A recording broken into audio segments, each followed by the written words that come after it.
যেমন বান্দা টিকে থাকবে, দুনিয়ার মালিকের কাজের উপর যেমন কেউ টিকে থাকলে তার কোনো সমস্যা হয় না, অনুরূপ ভাবে আমরা যে ইবাদত বন্দেগীর উপর টিকে থাকি তাহলে কি হবে? প্রমোশন বাড়বে। আমরা আল্লাহর আদালতে কি হব? জান্নাতি হব। কি হব? জান্নাতি হব। ঠিক কিনা? আল্লাহ পাক রব্বুল আলামিন কি করবেন? আমাদেরকে প্রমোশন করে দিবেন। প্রমোশন বলতে জান্নাত দিয়ে দিবেন। সুবহানাল্লাহ বলেন না? চিল্লা বলেন সুবহানাল্লাহ।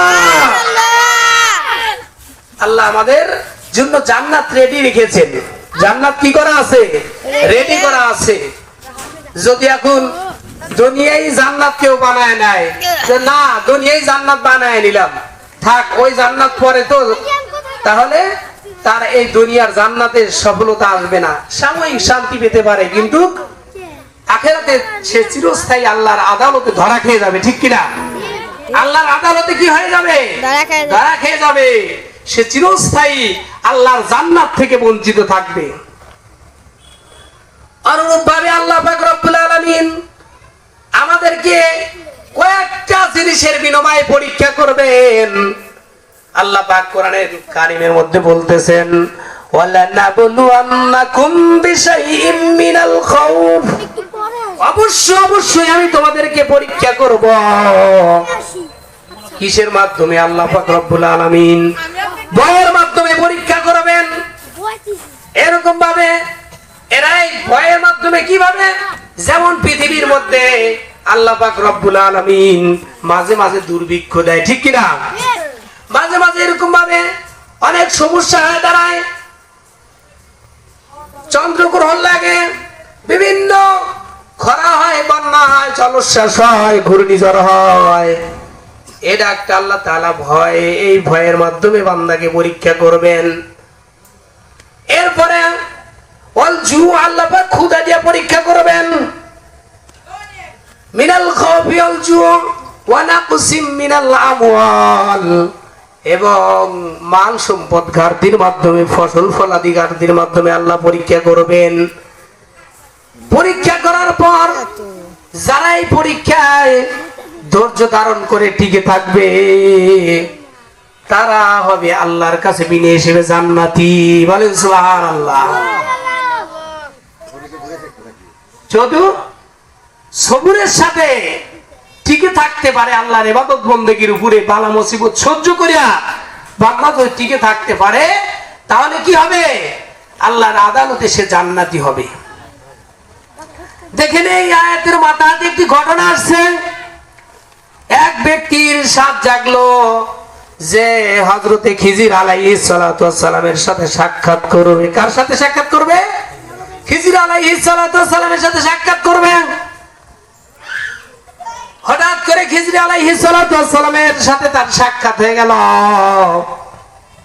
খিজির আলাইহিস সালাতু ওয়াস সালাম বললেন, কি ব্যাপার তোমার আমার সাথে এত সাথ জাগলো আমার দেখা করার? কয় হুজুর এই জন্য সাথ জাগছে যে পৃথিবীর মধ্যে যেন আমি বালা মুসিবতকে পারি দিয়া শান্তির সাথে চলতে পারি, দুঃখ কষ্টকে পারি দিয়া নিরাপত্তার সাথে চলতে পারি। এই জন্য আপনার কাছে দোয়া চাই।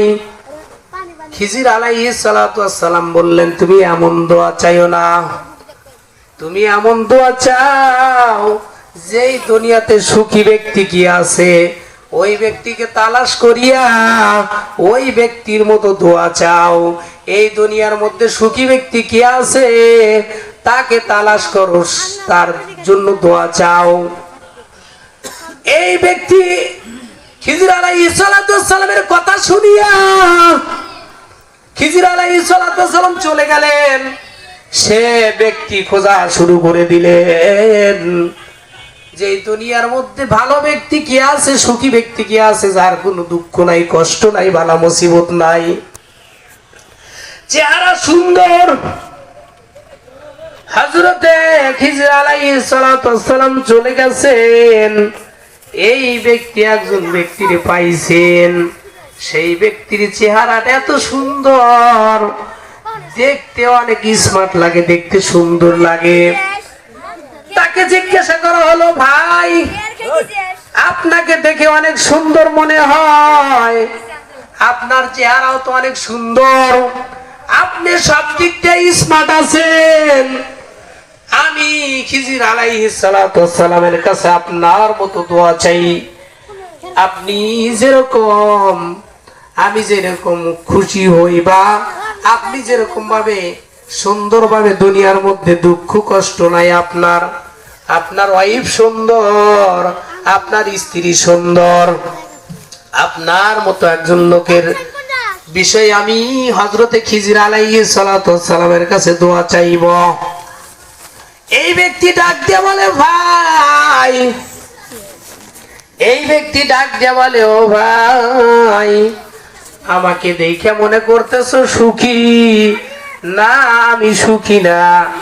আমার বিষয় যদি তুমি একটু জানতে পারো তাহলে তুমি বলবা যে না রে, আমি এইরকম চাই না। এই তোমরা একটু বসো তো, বসলে বসো, না বসলে চলে যাও। আমি এইরকম, আমাকে যেরকম মনে করতেছো না, আমি এইরকম নয়।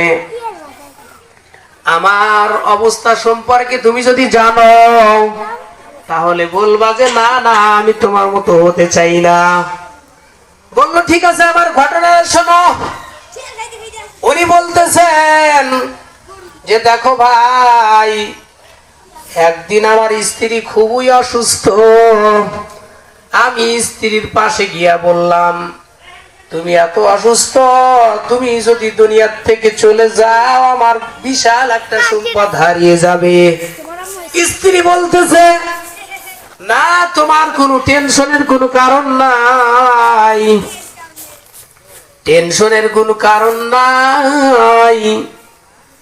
আমি যদি দুনিয়ার থেকে চলে যাই, তুমি আর একটা নতুন বিয়ে করে নিবা। এই কথা স্বামীকে বলল। স্বামীকে বলার পরে এখন স্বামী বেচারা চিন্তা করতেছে যে আমার স্ত্রীটা এত সুন্দর, এই সে একজন সম্ভ্রান্ত পরিবারের মহিলা, সে যদি দুনিয়ার থেকে চলে যায় তাহলে আমি তো বিশাল সম্পদ হারিয়ে ফেলবো। তো আমি আমার স্ত্রীকে খুশি করতে হলে আমি কি করতে পারি? আমার স্ত্রীকে তো অবশ্যই খুশি করতে হবে। অবশ্যই তাকে খুশি করতে হলে আমার একটা প্রমাণ তাকে দেখাইতেই হবে। কি প্রমাণ? ও এলাকার মা বোনেরা, যুবক যুবতী ভাই বোনেরা, কলেজ ইউনিভার্সিটির ছাত্র ছাত্রীরা, এই বিষয়টা ভালো করে একটু শুনে নাও।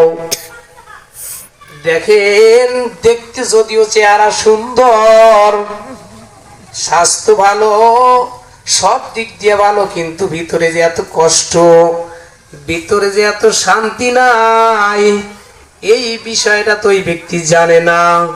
জানার পরে সে বলতেছে, হায় হায়, আমি তাহলে কোন ব্যক্তির জন্য দোয়া চাইলাম? এই ব্যক্তির মতো হওয়া যাবে না, এ তো খুব কঠিন অবস্থার মধ্যে আছে। বলতেছে, এই ব্যক্তির ঘটনাটি আপনারা ভালো করিয়া শুনেন।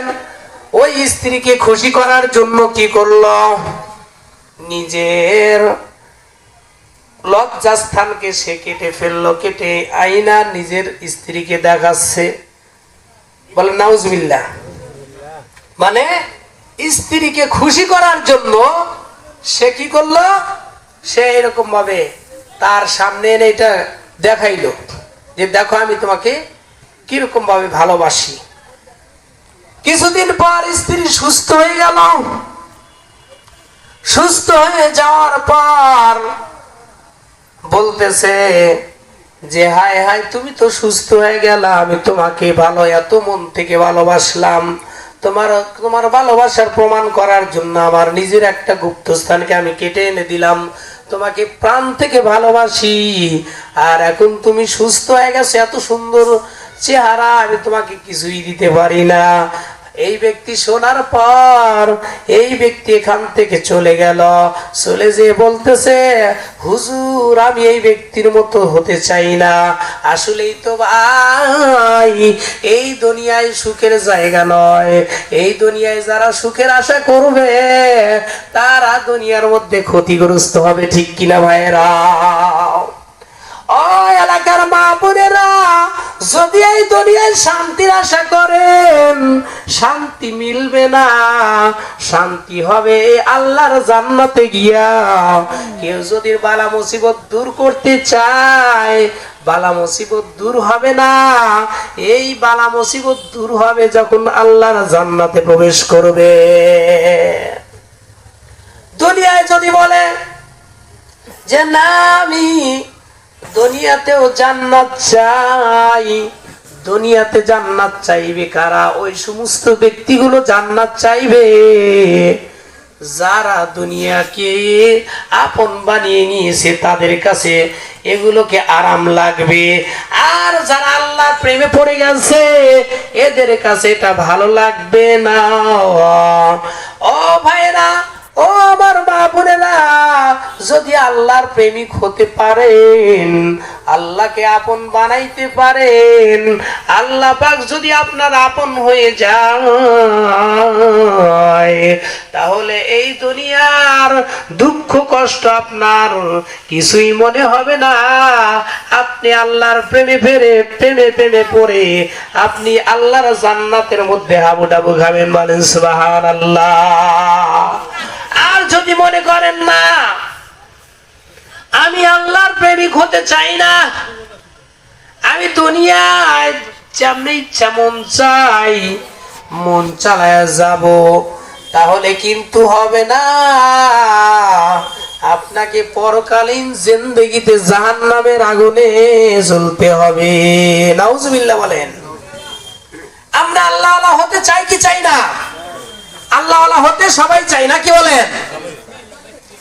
আল্লাহওয়ালা হতে হলে সব সময় আপনাকে আল্লাহ পাকের গুণগান গেতে হবে।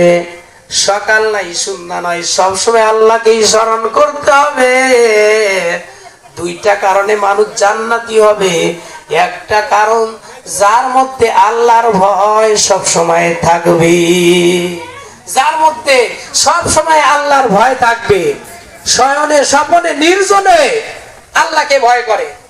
এখন এই শোনেন, একটা জিনিস আপনি খাইতেছেন, সেই খাওয়ার বিষয় নিয়ে আপনি চিন্তা করতেছেন যে আমি এই খানাটা যে খাইতেছি, এটা হালাল খাইতেছি না হারাম খাইতেছি, ঠিক কিনা? সে চিন্তা ফিকির করবে যে আমি হালাল খাইতেছি না হারাম খাইতেছি। এই খানাটা ও নিয়ে সে চিন্তা ভাবনা করবে। যেমন হযরত ওমর ফারুক রাদিয়াল্লাহু তাআলা আনহু, এনারা যদি একবার কোন জিনিস খাইতেন, কইতেন আল্লাহ দুনিয়াতে সব দিয়ে দিলাম, মৃত্যুর পরে মনে হয় কিছুই পাবো না, মরণের পরে জাহান্নাম ছাড়া কোনো উপায় নাই। মৃত্যুর পরে কি হতে হবে?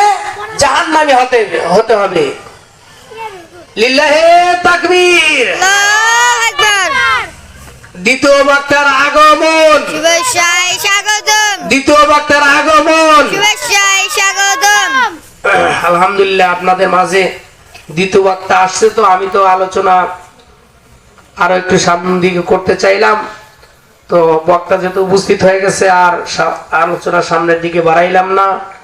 আল্লাহ পাক রব্বুল আলামিন যদি তৌফিক দান করে, ইনশাআল্লাহ আল্লাহ আবার আপনাদের এলাকায় কোনোদিন প্রোগ্রাম হইলে ইনশাআল্লাহ এগুলো বিষয়ে কথা বলবো। আয়াতের মাথাতে আরো অনেকগুলো আঁকে আছে। আল্লাহ পাক আমাদের সবাইকে নিজের জন্য আমল করতে পারি, সকল মুসলমান ভাই বোন যেন আমল করতে পারে। আখিরি দাওয়ানা আলহামদুলিল্লাহি রাব্বিল আলামিন, ওয়া মা আলাইনা ইল্লাল বালাগ। আসসালামু আলাইকুম ওয়া রাহমাতুল্লাহি ওয়া বারাকাতুহু।